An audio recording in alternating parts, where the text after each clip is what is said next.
And the truth is that Islam is not a peace-loving religion. It's an evil ideology that has ensconced itself as a life-threatening monster in our society.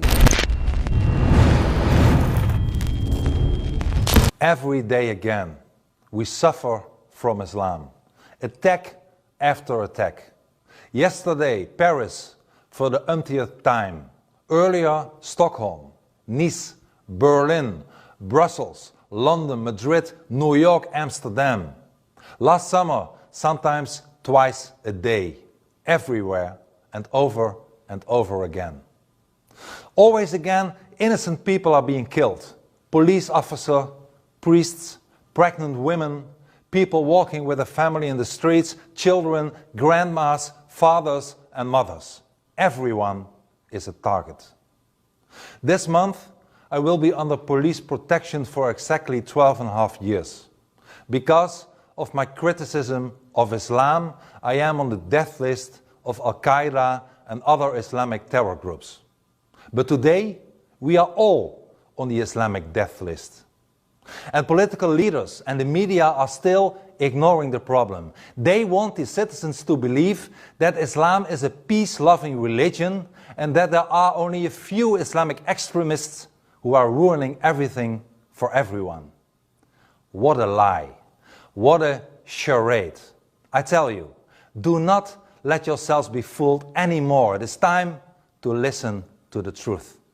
And the truth is that Islam is not a peace-loving religion. It's an evil ideology that has ensconced itself as a life-threatening monster in our society.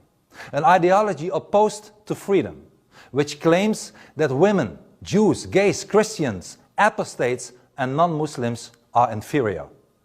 Based on a book, the Quran, which is even worse and more anti-Semitic than Mein Kampf, with a leading role for a deranged fake prophet called Muhammad who slaughtered Jewish tribes, raped a young girl, and is still an example for Muslims all over the world who worship him. Islam is a totalitarian ideology that is intolerant to the bone, preaches hatred and propagates violence.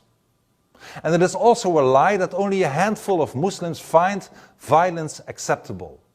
Research from the University of Amsterdam shows that as many as 11% of Dutch Muslims find it acceptable to use violence in the name of Islam. That is more than 100,000 Muslims in the Netherlands, twice the number of soldiers in the Dutch army.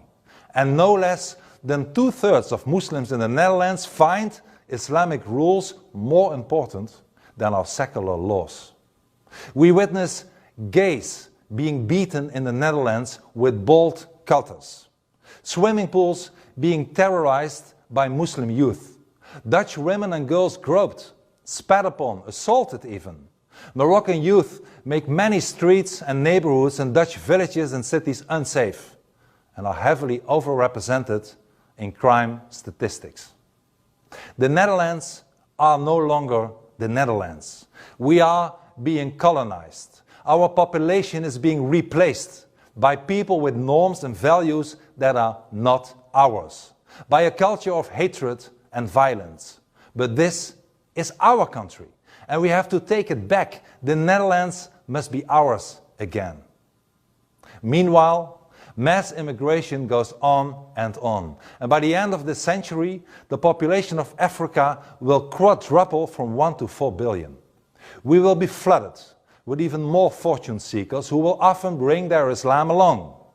But those who sow Islam will harvest Sharia law. We will lose our freedom and the Netherlands will become an Islamic state.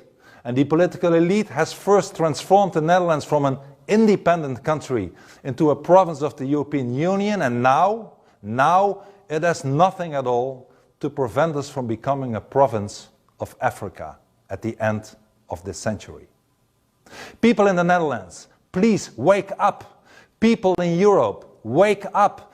People everywhere in the West, wake up. It is time to cry out loud that we no longer accept it, that the Netherlands is our country, that Europe is our continent, that the West is ours, that we want to remain a free people, that we want to preserve our own culture and identity, and do not want mass immigration anymore. More open borders, no imams, jihadists and mosques anymore. No Islamic terror anymore. That we are sick and tired of Islam, that we must de-Islamize our beautiful country so that we and our children and grandchildren can grow up and live in a free Netherlands.